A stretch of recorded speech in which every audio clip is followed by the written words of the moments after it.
Hey everybody, welcome to the FN Studios. Ramdeen and Black with you. UFC 205 just around the corner. Conor McGregor, living up to the hype, doing what he needs to do to sell the fight. The pre-fight press conference, he was dressed up like Joe Frazier, and he delivers every single time. Got Eddie Alvarez all ticked off. Eddie Alvarez was throwing chairs, and what this is a clip for SportsCenter to get any people that weren't already interested in this card. And what are you doing this Saturday night? Well, I'm watching whatever I just saw after that press conference because these guys are mad at each other. Yeah, I mean, it wasn't enough they were going to punch each other in the head many times. Now it's business. Yeah. It's so weird.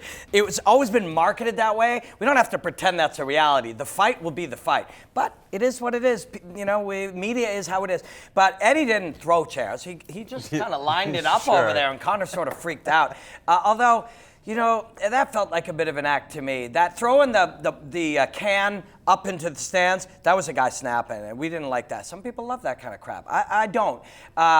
But you cannot argue that it has an effect on people watching it, and it can have an effect on the athletes. But don't you want these athletes to make the most money humanly possible? And I know you're not a fan of the antics, but what would you rather them at the pre-fight press conference, go back and forth, exchange pleasantries with each other? Or would you rather see them all angry and now maybe a fan base that weren't already going to tune into this pay-per-view, now they tune in, they spend their money, and each guy makes a whole bunch more money than they were going to make, and then everybody else on this card, they benefit because of the hype. That's cool. Yeah, that's cool. Yeah. But we get what we deserve. Do you know what I mean? We Okay. get what we deserve. So when you are consuming all of this kind of stuff, excited by it, we're talking about it, we're just as involved in this as everybody else. You create a scenario in which you get more of the thing that you cover. That's why news is the way it is. That's why sports are the way they are. So you get what you deserve. We're making this happen. Yeah. What's interesting about it is for the pre-fight press conference, everybody was angry that Conor McGregor was late to the press conference. Oh, it's disrespectful. And initially, that's what I thought as well. But one of his training partners and one of his coaches said, you just simply don't understand. He goes, if I'm leaving the hotel myself and I am going to Madison Square Garden, it takes me 15 or 20 minutes. When Conor McGregor tries to go that same distance, you're talking about being mobbed by hundreds of people. All your fans trying to get a piece of you, and because Conor feels the way he does about his fans, he wants to interact with his fans.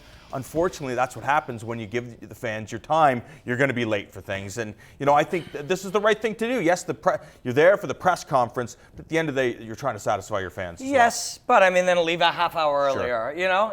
He's created the scenario that he wants, and that's cool. The guy has the power and the new leverage to to do it. The two Diaz fights, yes, Jose Aldo, and I think it started with Chad Mendes. We understood after the Dennis Seaver fight that this guy is going to be a phenomenon. After he beat Chad Mendes, then he becomes this superstar, and even a different level when it comes to the Nathan Diaz fights. So when you look at that, it's like, okay, I planned on being big. I didn't plan on being this big. Now life is just completely different. But life changes for all of us all the time, not in the same ways as Exactly. it changes for an international superstar, I realize, but you have to become a new person with the new environment. So he could be on time, he chooses not to. But so do a lot of people in hip hop, so do a lot of people in a lot of different areas of life because they want to. The guy's late because he wants to be for whatever reason, whatever statement he's trying to make for himself. But let's face it, people will talk to other people on that Diaz. Is it a Diaz?